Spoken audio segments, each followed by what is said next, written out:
Biznesi alverdən fərqləndirən elmi analitik yanaşmadır. Bizim illərdir iş adamlarımız, sahibkarlarımız, idarəçilərimiz iki hissəyə diqqət ediblər biznesdə. Satış və mühasibatlıq, gəlir verən və gəliri hesablayan hissələrə. Bizim biznesimizdə maliyyəçilik olmayıb, maliyyə analitikası olmayıb. Bizim biznesimizdə müştəri xidmətləri, insan resurslarının peşəkarcasına idarə edilməsi, mövcud və şirkətdə işləyən əməkdaşların effektivliyinin artırılması, motivasiya sistemlərinin qurulması, stratejik yanaşma olmayıb və bütün bunların olmaması bir uğur kimi deyil, qeyri-adi bir uğur deyildi biznesimiz üçün. Bütün bunların olmaması sadəcə örtülürdü ayıbları və sıxıntıları bir neftdən gələn böyük gəlirlərlə. Mən ümumiyyətlə birinci növbədə bunu vurğulamaq istərdim ki, biz gənclərimizə pul qazanmaq, müvəffəqiyyət, uğur mövzusunda doğru mesajlar verməliyik.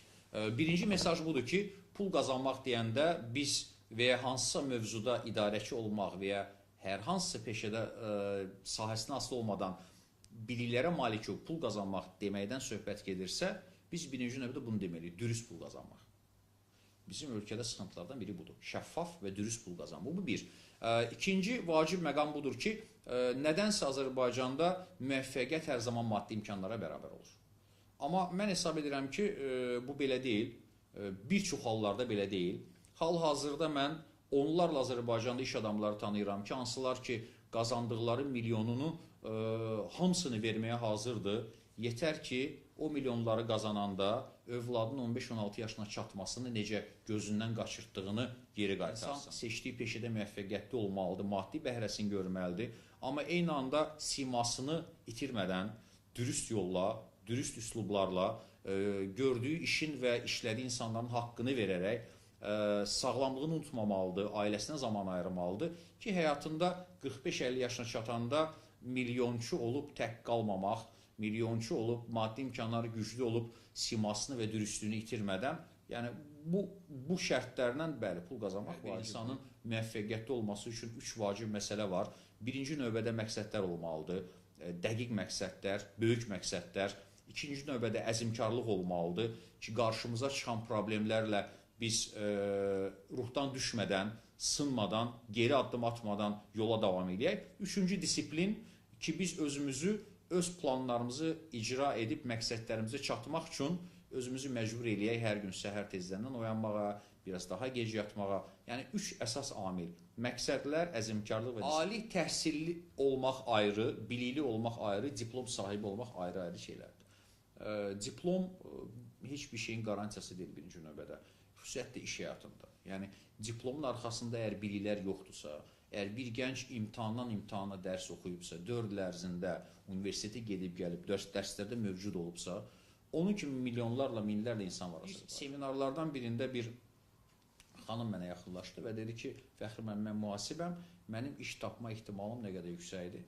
Dedim, təbii ki, iş tapma ehtimalı hər zaman var, amma bir sadəcə sual verəcəm sizə. Sizi digər iş axtaran 1000 mühasibdən fərqləndirən nədir? Heç olmasa bir səbəb mənə deyin. Dedi ki, mən mühasibatlığı bilirəm, ümumi qaydaları, bu kimi məsələləri.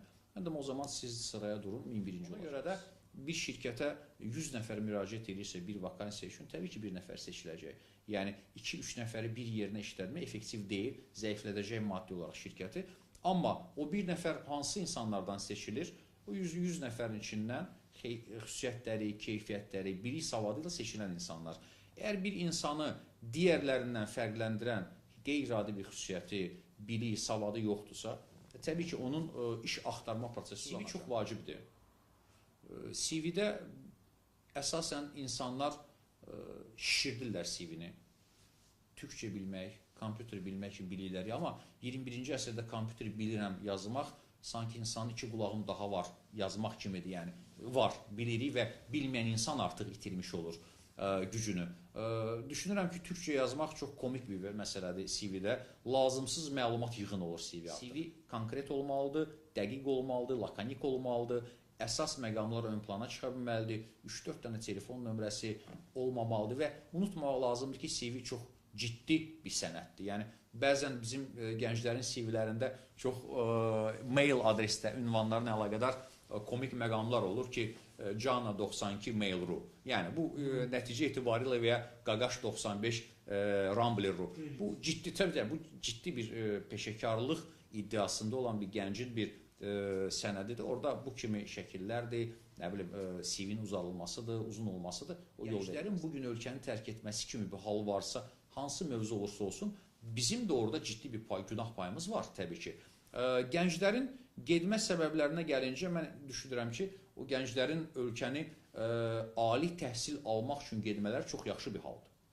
Təbii ki, bu insanlar müasir Qərb və Asiya universitetlərində oxuyub, o müasir bilikləri bura gətirəcəklər 4-5 il əvvəl. Və Azərbaycanın birinci sualınıza da cavabı verdim. Nədir problem? Bilgisizlik.